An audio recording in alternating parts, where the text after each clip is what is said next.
Good morning students. बच्चों, हम आपको EPC 1 reading and reflecting on text में टेक्स्ट एंड इट्स टाइप्स इनके बारे में आज आपको बताएंगे। टेक्स्ट या पाठ का जो शाब्दिक अर्थ है वो लैटिन भाषा से जो टेक्स्ट हैं उसमें प्रयोग किया गया था, जिसका अर्थ है कि बुना हुआ या संरचनात्मक या उसकी बनावट। पाठ से भाव है कि वो सारे विषय, वो सारी सामग्री जिनमें किसी भी विषय से संबंधित जो एक विद्यार्थियों की या पाठक के मन की संतुष्टि कर सकें, उससे संबंधित भाव, जिसमें कुछ लिखा जाए, जिसमें अपने भावों को स्पष्ट किया जाए। पाठ की विभिन्न जो विद्वान हैं उन्होंने अपने अपने तरीके से परिभाषाएं दी हैं, जिसमें जो अकॉर्डिंग टू विकिपीडिया है वो परिभाषित करते हुए लिखते हैं कि पाठ चिन्हों, शब्दों एवं संकेतों का एक व्यवस्थित स्वरूप है जो किसी प्रकार की सूचना को प्रकट एवं स्थानांतरित करता है। तो अकॉर्डिंग टू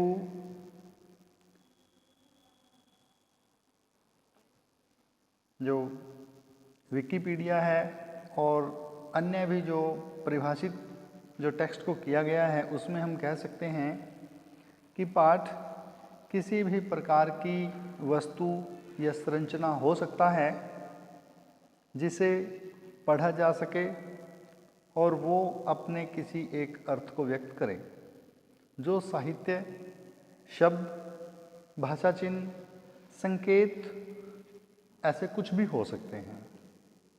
तो हम इन परिभाषाओं से स्पष्ट कह सकते हैं कि पाठ का सामान्य अर्थ लिखित या मौखिक, शाब्दिक या अशाब्दिक पाठ से है।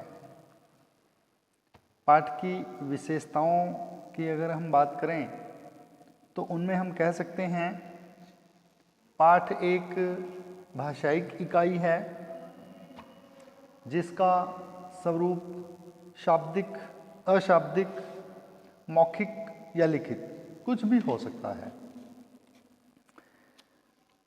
प्रत्येक पाठ में कोई एक लेखक या कोई विचारक कोई ना कोई संदेश लिखित, मौखिक या अन्य किसी भी रूप में प्रयोग करता है।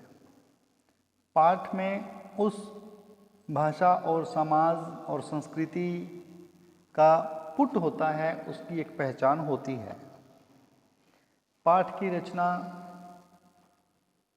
दौरान कोई भी विभिन्न सामाजिक या व्यक्तिगत या धार्मिक परिप्रेक्ष्य में उसकी रचना से प्रभावित होती है।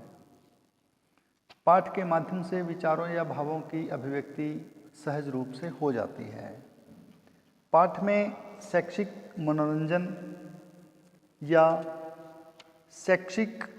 मनोरंजन दोनों ही उद्देश्यों की पूर्ति हो जाती है। पाठ के प्रस्तुतिकरण के लिए पाठ की संरचना का प्रभावी होना आवश्यक है या ये प्रभावशाली होती है। पाठ की भाषा शैली, साहित्यिक विधा अलग से हो सकती है, चाहे वो गद्य की विधाएं हैं, चाहे वो पद्य की विधाएं हैं। प्रयोग या उद्देश्य आधार पर विभिन्न रूप हो सकते हैं और इन रूपों को हम निम्न प्रकार से वर्गीकृत कर सकते हैं, जिसमें हम पहले की भाषा में संदेश क्या है, उसका मैसेज क्या है, फिर उसके कंटेंट्स यानी उसके संदर्भ क्या हैं, उसके बाद उसका थीम क्या है यानी उसका मुख्य भाव क्या है, उसके बाद उसका पर्पस क्या है यानी उसके उद्देश्य क्या हैं, और उसके बाद आता है जो पाठक का जो कूटानुवाद होता है, जो पाठक की डेकोरेटिंग होती है रीडर की, उसके बारे में हम कह सकते हैं। तो इस प्रकार से जो एक मैसेज है, जो एक संदेश है, संदेश से भाव सूचना प्राप्ति से है। किसी भी पाठ में कोई एक भाव को प्रधान मानकर कोई लेख लिखा जाता है, पाठ लिखा जाता है, जिसे पाठक को पढ़ना होता है और समझना होता है, जिसको हम संदेश कहते हैं, और जो पाठ का परम आवश्यक तत्व भी है, जिसमें किसी को एक मैसेज दिया जाए। उसके बाद यदि हम उसकी आइडेंटिटी की बात करते हैं, उसकी पहचान की बात करते हैं, तो लेखक द्वारा लिखे हुए पाठ की पहचान भी एक पाठ का उपयोगी तत्व माना जाता है। पहचान में भाव या लेखक का नाम, लेख का नाम, शीर्षक, साहित्यिक विधा, उसकी भाषा शैली और पाठ के प्रकार शामिल होते हैं। संदर्भ के अंतर्गत किस परिप्रेक्ष्य में रहकर उसकी रचना की गई है, जिसके अभाव में पाठ का अर्थ ग्रहण और समझना संभव नहीं होता, क्योंकि जब तक उसके संदर्भ नहीं होंगे, जब तक किस पृष्ठ पर क्या है, कितना लिखा गया है, इसके बारे में कोई जानकारी नहीं होती। मुख्य भाव भी एक पाठ का आवश्यक तत्व है। इसके अंतर्गत जिसकी उपस्थिति पाठ में रहती है उसको हम मुख्य भाव कहते हैं कि लेखक के लिखने का मेन कारण क्या है। मुख्य भाव के अभाव में कोई भी पाठ सार्थक साबित नहीं होता। फिर अंत में आता है उसका उद्देश्य कि पाठ के लिखने का उद्देश्य क्या रहा है, एक लेखक ने किस उद्देश्य को लेकर पाठ की रचना की है। उसका मुख्य उद्देश्य मनोरंजन करना है, व्यंग करना है, या किसी भी कोई विद्यार्थियों को ज्ञान देना है, या किसी भी मनोरंजन और शैक्षिक दोनों प्रकार के उद्देश्य हो सकते हैं। तो इस प्रकार से बच्चों ये पाठ के तत्वों के बारे में हमने बात की कि पाठ के अंग क्या क्या हैं, जिसमें कि एक लेखक के द्वारा उसकी जो मैसेज हो, उसकी आइडेंटिफिकेशन हो, उसका कंटेंट हो, उसका मूल थीम हो, और उसके बाद उसके पर्पस हो। तो इस प्रकार से हम कह सकते हैं कि जहाँ टाइप्स ऑफ पाठ की बात आती है, विभिन्न प्रकार के टाइप्स हो सकते हैं। इसके अंतर्गत हम दो भागों में इनको बांट सकते हैं। एक लिटरेसी, नॉन लिटरेसी रूप में हम इसको कह सकते हैं, जिसमें साहित्यिक पाठ और असाहित्यिक पाठ दोनों प्रकार के पाठ रखे जाते हैं। साहित्यिक पाठों में काव्य, महाकाव्य, नाटक, कहानी, उपन्यास, कथा या लघु कथा दोनों उसमें सम्मिलित हो जाते हैं।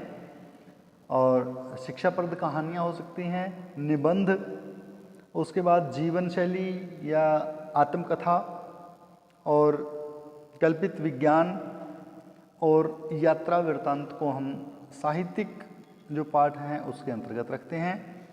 इसके विपरीत जो असाहित्यिक पाठ हैं उनमें articles, letters, advertisements, report, research या और भी जो वाउचर्स हैं या जर्नलिज्म का जितना भी पार्ट है वो सब हमारा नॉन लिटरेसी के अंतर्गत आता है। नोटिस वगैरह हैं वो उसमें हम शामिल करते हैं। तो बच्चों आज हमने types, text and types of text के बारे में पढ़ा। कल हम लिटरेसी टेक्स्ट के बारे में बात करेंगे। जो हमने साहित्यिक पाठ और असाहित्यिक पाठ दो पाठों की चर्चा की है, तो इसमें कल हम साहित्यिक पाठ के बारे में चर्चा करेंगे। साहित्यिक पाठों में अलग अलग जितने भी, चाहे कोई एपिक्स हैं, पोइट्री हैं, प्रोज है, ड्रामा है, जो नाटक हैं, या जितने भी जो एसेज हैं, इन सब के बारे में हम अलग अलग से डिस्कशन करेंगे। ठीक है बच्चों, आज के लिए इतना ही। Thank you.